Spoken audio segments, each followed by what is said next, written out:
নমস্কার, আমি প্রমীলার রান্নাঘরে তোমাদের সবাইকে স্বাগত। আজকে আমি তোমাদেরকে চিকেন রেসিপি বানিয়ে দেখাবো। আশা করি রেসিপিটা তোমাদের পছন্দ হবে। আজকে একটু অন্যরকম স্টাইলে বানাবো। পুরো ভিডিওটা দেখার অনুরোধ রইল। পুরো ভিডিওটা দেখবে আমি কিভাবে বানাচ্ছি। একদমই ঘরোয়া মশলায় আর খুব ঝটপট কিন্তু সুন্দরভাবে তোমরা এই চিকেন রেসিপিটা বানিয়ে নিতে পারবে হাতে কম সময় থাকলেও। চলো শুরু করে নিই আজকের রেসিপি। প্রথমে কিন্তু এই চিকেনের জন্য মশলাটা বানিয়ে নিই। চলো, একটা মিক্সির জার নিয়েছি আর কিছু আদা আর রসুন খোসা ছাড়িয়ে কেটে নিয়েছি। আমি কিন্তু চিকেনের আন্দাজ করে এগুলো নিয়ে নিয়েছি। তোমরাও চিকেনের আন্দাজ করে মশলাটা অবশ্যই নিয়ে নেবে। আর একটা বড় সাইজের পেঁয়াজ নিয়ে নিলাম। এখন নিয়ে নিচ্ছি বড় চামচের আন্দাজ করে 2 চামচ মতো গোটা জিরে। তোমরা ধনে খেলে ধনেও গোটা ধনেটা এখানে ব্যবহার করবে। আর একটা টমেটো কেটে 2 পিস আমি টমেটো এখানে দিয়ে দিচ্ছি। এবার অল্প একটু জল দিয়ে মশলাটা খুব সুন্দর করে পেস্ট করে নেব। মশলাটা খুব সুন্দর পেস্ট হয়ে গেছে। আর এখানে 1 কিলো মতো চিকেন ধুয়ে পরিষ্কার করে নিয়েছি।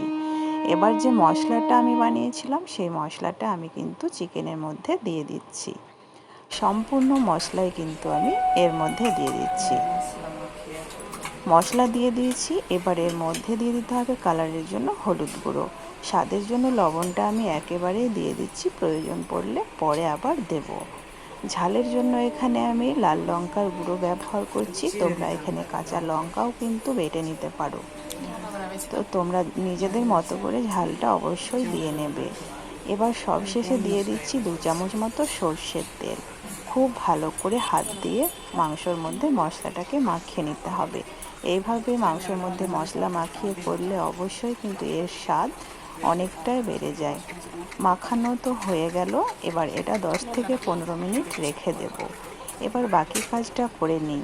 গ্যাসের মধ্যে কড়াই বসিয়ে দিলাম আর কড়াইয়ে বেশ খানিকটা দিয়ে দিচ্ছি সর্ষের তেল। সর্ষের তেলে রান্নাটা করব। তেলটা হালকা করে গরম করে নিয়েছি। অল্প একটু হলুদ আমি দিয়ে দিলাম তেলের মধ্যে। এবার হলুদটা তেলের সঙ্গে মিশিয়ে নিলাম। মাংসর মধ্যে কিন্তু আজকে আলু দেব। 3টে আলু বড় বড় করে খোসা ছাড়িয়ে কেটে নিয়েছি। আমি এবার আলুগুলোকে ভেজে নেব। আলুগুলো কেটে খুব সুন্দর করে ধুয়ে নিয়েছি। তো বেশ লাল করে আলুটা ভেজে নেব। তাহলে যদি লাল করো তাহলে মাংসর মধ্যে আলুটা কিন্তু ভেঙে যায় না, গোটা গোটাই থাকে। দেখো আলুগুলো কিন্তু হয়ে গেছে। যেগুলো আগে হয়েছে সেগুলো কিন্তু আমি উঠিয়ে নেব। বাকিটা আলু উঠাতে বাকিগুলো কিন্তু হয়ে যাবে ভাজা। তো দেখো ছোটো ছোটোগুলোই আমি আগে উঠিয়ে নিলাম। এই দুটো হয়ে গেছে, উঠিয়ে নিচ্ছি। এবার গ্যাসের ফ্লেমটাকে একদমই কমিয়ে দিলাম, যেহেতু তেল কিন্তু প্রচণ্ড গরম আছে। ফোড়নে দিয়ে দিলাম 2টো দারচিনি, 2টো লবঙ্গ, 2টো গোলমরিচ আর 2টো তেজপাতা ছিঁড়ে, 1/2 চামচ মতো গোটা জিরে, একটা শুকনো লঙ্কা। ফোড়নটাকে খুব সুন্দর করে ভাজা ভাজা করে নিচ্ছি। গ্যাসের ফ্লেম কমিয়ে না দিলে ফোড়নটা কিন্তু পুড়ে যেত। আর এখন 3টে বড় সাইজের পেঁয়াজ আমি কুচিয়ে নিয়েছি, পেঁয়াজটা দিয়ে দিলাম। এবার গ্যাসের ফ্লেমটা একটু বাড়িয়ে দিলাম। মিডিয়ামে রেখে পেঁয়াজটাকে কিন্তু এখন ভেজে নেব। কখনো হাই রেখেও ভেজে নেবে, তবে দাঁড়িয়ে থেকে পেঁয়াজটা ভেজে নেবে। পেঁয়াজ পুড়ে গেলে মাংসর স্বাদ কিন্তু আলাদা হয়ে যাবে, খেতে ভালো লাগবে না, কালারও চলে যাবে। পেঁয়াজ কিন্তু খুব সুন্দর করে ভেজে নিয়েছি। ঠিক এই পর্যায়ে দিয়ে দিচ্ছি ম্যারিনেট করা মাংসটা। আর পেঁয়াজটা দেখতেই পেলে তোমরা, ঠিক আমি খুব লাল করেও ভাজিনি আর খুব কিন্তু সাদা সাদাও রাখিনি। এইভাবেই পেঁয়াজটা ভাজবে। মাংসটা দিয়ে এখন খুব ভালো করে আবারও নাড়াচাড়া করে দিতে হবে, যেন সম্পূর্ণ মাংসর মধ্যে তেল পেঁয়াজ লেগে যায়। গ্যাসের ফ্লেম কিন্তু এখন আমি হাইয়ে রেখে দিয়েছি। তো খুব সুন্দর করে মাংসটাকে মিশিয়ে নিলাম তেল পেঁয়াজের সঙ্গে। এবার স্লো আঁচে ঢাকা দিয়ে 5 থেকে 6 মিনিট রাখবো। তার আগে অল্প একটু আমি ম্যারিনেট করা পাত্রটা ধুয়ে জল দিয়ে দিলাম। জলটাও এখন মিশিয়ে নিচ্ছি। এবার গ্যাসটাকে স্লো করে দিলাম। স্লো আঁচেই কিন্তু 5 থেকে 6 মিনিট রান্নাটা করছি। ঠিক 6 মিনিট পরে ঢাকাটা আমি খুলে নিচ্ছি। আর কতটা জল বেরিয়েছে মাংসটা থেকে তোমরা দেখে বুঝতে পারছো। এখন গ্যাসের ফ্লেমটা আবারও বাড়িয়ে দিলাম। এখন খুব ভালো করে আবারও মিশিয়ে নেব। তো একটু নাড়াচাড়া করে নেওয়ার পরে ভেজে রাখা আলুটা কিন্তু এখনই আমি অ্যাড করে দেব।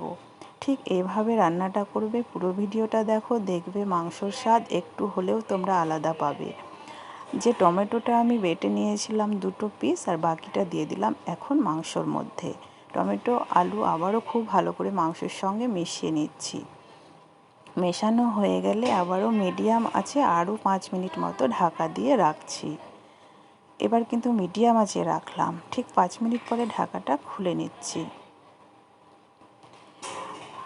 এবার আর এখন ঢাকা দেব না, হাই আছে গ্যাসের ফ্লেমটাকে বাড়িয়ে দিয়ে হাই আছেই কিন্তু 2 থেকে 3 মিনিট কষিয়ে নিচ্ছি। খুব সুন্দর করে কষিয়ে নিতে হবে, যত ভালো করে কষাবে ততই মাংসর কালার আর স্বাদ কিন্তু ততটাই ভালো হবে। দেখতেই পাচ্ছ তোমরা জলটা কত কমে এসেছে। এক্সট্রা যে জলটা থাকবে সেই জলটা কিন্তু সম্পূর্ণ তোমাদেরকে শুকিয়ে নিতে হবে। এখন কিন্তু তোমরা দেখতেই পাচ্ছ পুরো কষানো কমপ্লিট হয়ে গেছে। সেদ্ধর জন্য দিয়ে দিলাম আমি জল। তো যদি তোমরা কষা কষা খেতে চাও আর জল দেবে না, এখনই ঢাকা দিয়ে দেবে, কিন্তু আমি একটু ঝোল রাখবো তাই আরও জল দিয়ে আরও 6 থেকে 7 মিনিট ঢাকা দিয়ে রান্না করে নেব স্লো আছে, এতে করে ভালো মতো সেদ্ধ হবে। ঠিক 6 মিনিট পরে ঢাকা খুলে আমি তোমাদেরকে দেখাচ্ছি। ঢাকাটা খুলে নিলাম, আর আলু তো সুন্দর সেদ্ধ হয়েছে তোমাদেরকে দেখাচ্ছি। আর আমার আজকের মাংস একদম রেডি হয়ে গেছে, গরম গরম ভাতের সাথে এখন সার্ভ করলেই কিন্তু হয়ে যাবে। এখন তোমরা লবণটা চেক করে নেবে। নামানোর আগে কিন্তু আমি গরম মশলা দিয়ে দিচ্ছি, আর একটুখানি দিয়ে দিচ্ছি কাসুরি মেথি। কাসুরি মেথি আর গরম মশলাটা মিশিয়ে দিচ্ছি। মিশিয়ে দেওয়ার পরে গ্যাসটা এখন অফ করে ঢেকে রাখবো আমি কিছুক্ষণের জন্য, এতে করে কাসুরি মেথি আর গরম মশলার গন্ধটা বাইরে বেরোবে না, মাংসর মধ্যেই থাকবে।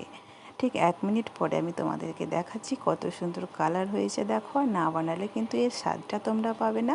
ভালো লাগলে লাইক শেয়ার করো। আজকে এই পর্যন্তই, সাবস্ক্রাইব করতে